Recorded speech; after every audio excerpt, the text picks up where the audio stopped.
مسوڑے سے خون کا نکلنا روزے کی حالت میں اس کا کیا حکم ہے؟ چنانچہ اگر روزے دار کے مسوڑے سے خون نکلتا ہے تو جاگنے کی صورت میں اس کو تھوک دے، اندر نہ نکلے، نہ نگلے، اس کو اندر نہ جانے دے۔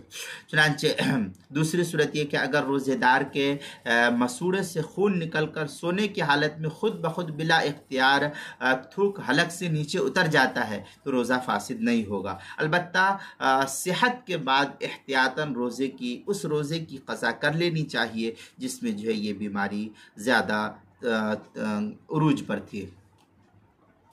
چنانچہ فتاوی شامیہ وغیرہ کے اندر ہے او خرج الدم من بین اسنانہ ودخل حلقہ، یہ در مختار کی عبارت ہے، جلد نمبر 2 صفحہ نمبر 396۔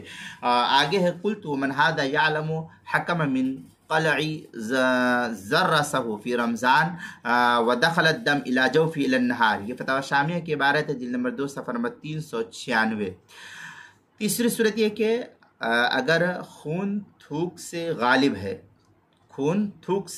ہے، خون زیادہ ہے، تھوک کم ہے، اور تھوک کا رنگ سرخ ہو گیا ہے، لال ہو گیا ہے، اور اپنے اختیار سے اندر نگل لے تو روزہ فاسد ہو جائے گا، قضا لازم ہوگی اس صورت میں، لیکن کفارہ لازم نہیں ہوگا۔ البحر الرائق میں ہے الدم اذا خرج من الاسنان ودخل الحلق ان كانت الغلبة للبزاق لا يفسد صومه، یہ البحر الرائق کی عبارت ہے، جلد نمبر 2 صفحہ نمبر 273، فتاوی شامی جلد نمبر 2 صفحہ نمبر 396۔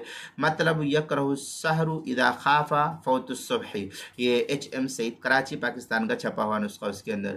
اسی طریقے سے روزے کے مسائل کا انسائکلوپیڈیا، اس کے حروف تہجی میم، عنوان ہے مسوڑوں سے خون نکلنا، صفحہ نمبر 183 پر اس کو نقل کیا گیا ہے۔